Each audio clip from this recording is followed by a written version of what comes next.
ನಮಸ್ತೆ. ಪವಿತ್ರವಾದ ಭಗವದ್ಗೀತೆಯಲ್ಲಿ ನಹಿ ಜ್ಞಾನೇನ ಸದೃಶಂ ಪವಿತ್ರಮಿಹ ವಿದ್ಯತೆ ಅಂತ ಒಂದು ಸಾಲಿದೆ. ವಿದ್ಯಾ ಅನ್ನೋದು ಎಷ್ಟು ಅನಂತವಾದ ಒಂದು ವಸ್ತು ಅಂತ ಅದರಲ್ಲಿ ಅಮೂಲ್ಯ ವಿವರಣೆಯನ್ನು ನೋಡ್ಬೋದು. ಭಗವಂತನನ್ನು ಅನಂತ ಅಂತ ಕರೀತಾರೆ, ಯಾಕಂದರೆ ಅಂತ್ಯವಿಲ್ಲ ಮತ್ತು ಆದಿಯೂ ಇಲ್ಲದ ಒಂದು ಸ್ವರೂಪ ಅಂತದ್ದು. ಆದ್ದರಿಂದ ನಾವು ಅನಂತ ಅಂತ ಕರಿತೀವಿ. ಅನಂತ ಪದ್ಮನಾಭ ವ್ರತ ಅಂತ ಏನೋ ಒಂದು ಮಾಡ್ತಾರಲ್ಲ, ಅದೆಲ್ಲ ಸಂಕೇತ ರೂಪ ವಿಶ್ವದ ಅಗಣಿತ ರಹಸ್ಯಗಳನ್ನು ತಿಳ್ಕೊಳ್ಳೋಕ್ಕೆ.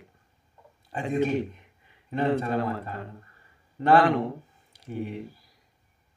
ಈಗಿನ ಕಾಲದ ಓದಿದೆ ನೋಡಿ, ಎಮ್ಮೆಗಳು ಅಂತ ಏನು ನಾನು ಸರಪಳಿ ಹಾಕೊಂಡಿದ್ದೀನಿ ಕುತ್ತಿಗೆಗೆ ಅಂತ ಹೇಳಿದೆ, ಅದೆಲ್ಲ ನನಗೆ ನಗು ಬರೋಂಥ ವಿಷಯ ಮತ್ತೆ ಹೇಳೋಕ್ಕೆ. ಆದರೂ ಸಂಸ್ಕೃತವನ್ನು ಕಲಿಯೋದಕ್ಕೆ ಸ್ಟಾರ್ಟ್ ಮಾಡಿ ಇನ್ನೂ ಓದ್ತಾ ಇರೋದ್ರಿಂದ ನನಗೆ ನಿಜವಾಗ್ಲೂ ವಿದ್ಯಾ ಅನ್ನೋದು ಎಷ್ಟು ಅದ್ಭುತವಾದ ಸಾಗರ ಅನ್ನೋದು ನಮ್ಮ ಗುರುಗಳಾದ ಶಿವಶಂಕರ ಅಯ್ಯರ್, ಚಂದ್ರಶೇಖರ ಅಯ್ಯರ್, ನರಸಿಂಹಶಾಸ್ತ್ರಿ ಇವರುಗಳ ಮೂಲಕ ಗೊತ್ತಾಗಿದೆ. ಹಾಗಾಗಿ ನಾನು ಅದನ್ನ ಹೇಳ್ತಿರೋದು, ಅದು ಎಷ್ಟು ಅದ್ಭುತವಾದ ಒಂದು ವಸ್ತು ವಿದ್ಯೆ ಅನ್ನೋದು. ಕಲಿತಾ ಹೋದಷ್ಟು ಬಗೆದಷ್ಟು ಮುತ್ತುರತ್ನಗಳನ್ನು ಅದು ನಮಗೆ ಸಾಗರೋಪಾದಿಯಲ್ಲಿ ಕೊಡುತ್ತೆ. ಅಂದರೆ ಆಳದ ಸಾಗರದಲ್ಲಿ ಹೋದಷ್ಟು ಮುತ್ತುರತ್ನಗಳು ಸಿಗುತ್ತೆ ಅಂತ ಹೇಳ್ತಾರಲ್ಲ, ಆ ಥರ ವಿದ್ಯೆಯನ್ನು ಸಾಗರದೊಳಗೆ ಆಳಕ್ಕಿಳಿದಷ್ಟು ಮುತ್ತುರತ್ನಗಳು ಜಾಸ್ತಿ ಅನ್ನೋದು ಸಂಸ್ಕೃತ ಅಧ್ಯಯನದಿಂದ ನನಗೆ ಗೊತ್ತಾಗ್ತಾ ಇದೆ. ಈಗ ನಾನು ಯಾಕೆ ಆ ಮಾತನ್ನು ಹೇಳೋಕ್ಕೆ ಇಷ್ಟಪಟ್ಟೆ ಅಂದರೆ, ಇವತ್ತಿನ ಕಾಲದಲ್ಲಿ ನಮ್ಮ ಗುರುಗಳು ಹೇಳಿ ನಗ್ತಿದ್ರು. ಇವತ್ತಿನ ಕಾಲ ಹೆಂಗೆ ಅಂದರೆ ಎಲ್ಲ ಸರ್ಚ್ ಫೆಲೋಗಳಲ್ಲ ಕಂಡ್ರು ಇವಾಗಿರೋದು, ಎಲ್ಲ ರೀಸರ್ಚ್ ಫೆಲೋಗಳು ಅಂತ. ಯಾಕಂದರೆ ನಮ್ಮ ಹಿರಿಯರೆಲ್ಲ ಸರ್ಚ್ ಮಾಡಿಟ್ಟು ಹೋಗಿದ್ದಾರೆ, ಅದನ್ನೇ ಪುನಃ ಹುಡುಕಿ ತಾವೇನೋ ಸಾಧಿಸಿದ್ದೀವಿ ಅಂತ ಡಾಕ್ಟರೇಟ್ಗಳು ಸರಮಾಲೆ ಹಾಕೊಳ್ಳುವಾಗ ನಮಗೆ ನಗು ಬರೋದು ಕಂಡ್ರು ಅಂತ ಹೇಳ್ತಾರೆ.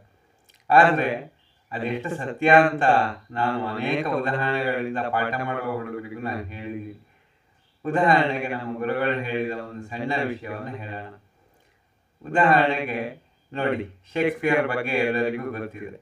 1564ರಲ್ಲಿ ಸ್ಟ್ಯಾಟ್ಫೋರ್ಡ್ ನೇವಲ್ನಲ್ಲಿ ಹುಟ್ಟಿದ್ದು, 1600ರಲ್ಲಿ ಅವನು ಸತ್ತೋಗಿದ್ದು ಅಂತೆಲ್ಲ ಗೊತ್ತಿದೆ. ಆದರೆ ಕೃತಿಗಳ ಮೂಲಕ ಅಜರಾಮರಾಗಿದ್ದಾನೆ ಅವನು. ಹ್ಯಾಮ್ಲೆಟ್, ಕಿಂಗ್ ಲಿಯರು, ಜೂಲಿಯಸ್ ಸೀಸರು, ಮತ್ತು ರೋಮಿಯೋ ಆ್ಯಂಡ್ ಜೂಲಿಯಟ್ ಎಲ್ಲ ನಾಟಕಗಳು ಗೊತ್ತಲ್ಲ. 30 ನಾಟಕಗಳನ್ನು ಬರೆದಿದ್ದಾನೆ, 150 ಸಾನೆಟ್ಗಳನ್ನು ಬರೆದಿದ್ದಾನೆ. ಅದೆಲ್ಲ ಎಲ್ಲರೂ ಓದಿದ್ದೀರಿ. ಇಂಗ್ಲೀಷ್ MA ಓದಿದ ನಮಗೆ ಅದರ ಆಳವಾದ ಅನುಭವಗಳು ಇತ್ತು ನಾವು ಓದುವಾಗ. ಆದರೆ ಈಗ ಇಂಗ್ಲೀಷ್ MA ಮಾಡುವಾಗ ಶೇಕ್ಸ್ಪಿಯರ್ನ 8 ನಾಟಕಗಳಲ್ಲಿ 4 ಅಭ್ಯಾಸ ಮಾಡಿರ್ತಾರೆ. ಅದೇ MA ಇಂಗ್ಲೀಷಿಂದು. ಇರಲಿ ಬಿಡಿ, ಅದ್ರ ಬಗ್ಗೆ ಆಮೇಲೆ ಮಾತಾಡೋಣ. ಈಗ ಆ ಸಂಸ್ಕೃತ ಸಾಹಿತ್ಯದ ಆಳವಾದ ವಿಷಯಕ್ಕೆ ಬರೋಣ. ನಮ್ಮ ಗುರುಗಳು ಹೇಳ್ತಾ ಇದ್ರು, ನೋಡ್ರಪ್ಪ, ನೀವೆಲ್ಲ ಸರ್ಚ್ ಫೆಲೋಗಳಾದರೆ ವಿಶ್ವದ ರಹಸ್ಯವನ್ನು ತಿಳಿಬೋದು, ಆದರೆ ರಿಸರ್ಚ್ ಫೆಲೋಗಳಾದರೆ ಏನೂ ತಿಳಿಯೋಕ್ಕಾಗಲ್ಲ. ಯಾಕಂದರೆ ವಿಶ್ವದ ರಹಸ್ಯವನ್ನು ನೀವು ಬಗೆದಷ್ಟು ಅದು ಮೊದಲೇನಿದೆ ಅಂತ ಪ್ರಶ್ನೆ ಹಾಕ್ತಾನೇ ಇರುತ್ತೆ. ಆದ್ದರಿಂದ ಸೃಷ್ಟಿಯ ಪುಸ್ತಕದ ಮೊದಲ ಪುಟ ಯಾವಾಗಲೂ ಖಾಲಿ ಅಂತ ತಿಳ್ಕೊಳ್ಳಿ. ಯಾಕಂದರೆ ಅದನ್ನು ಕಂಡುಹಿಡಿಯೋದಕ್ಕಾಗಲ್ಲ. ಹುಟ್ಟಿನ ರಹಸ್ಯವನ್ನು ಕಂಡುಹಿಡಿಯೋಕೆ ಹೆಂಗಾಗಲ್ವೋ, ಸಾವಿನ ರಹಸ್ಯವನ್ನು ಹೆಂಗೆ ಕಂಡುಹಿಡಿಯೋಕ್ಕಾಗಲ್ವೋ, ಸದ್ಯಕ್ಕೆ ಮನುಷ್ಯ ಸೃಷ್ಟಿಯ ಮೊದಲ ಪುಟ ಖಾಲಿ ಅಂತ ತಿಳ್ಕೊಂಡು ನಿಶ್ಚಯಿಕೆಯಿಂದ ಬದುಕುವುದು ಒಳ್ಳೆಯದು ಅಂತ ಹೇಳ್ತಿದ್ರು.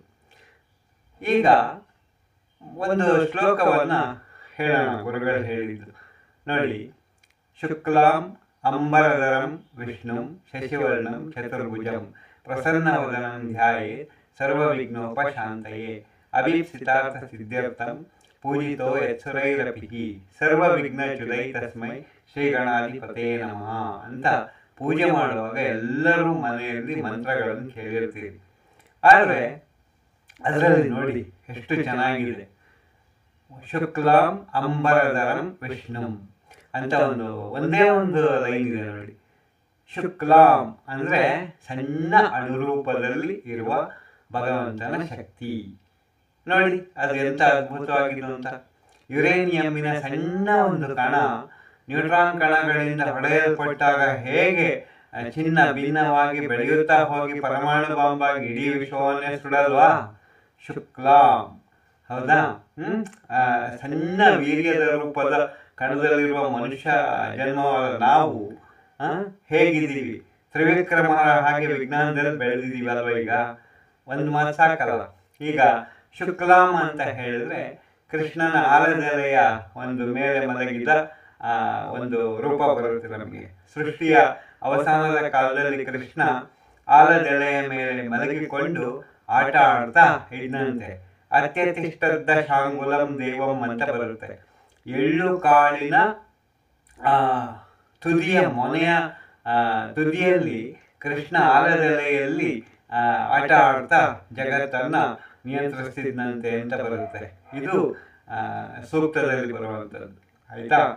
ಮತ್ತೆ ಅದು ನೋಡಿ, ಶುಕ್ಲಾಂ ಅಂತ ಆಯ್ತಾ. ಅಂಬರಧರ, ಅಂಬರಧರ ಅಂದ್ರೆ ಅದು ತ್ರಿವಿಕ್ರಮನ ರೂಪ. ನೋಡಿ, ತ್ರಿವಿಕ್ರಮನ ರೂಪ ಅಲ್ವಾ ಅದು?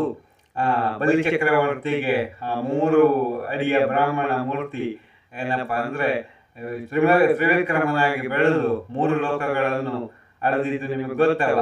ಅದೇ ಶುಕ್ಲಾಂ ಅಂಬರಧರಂ ವಿಷ್ಣುಂ ಅಂತ.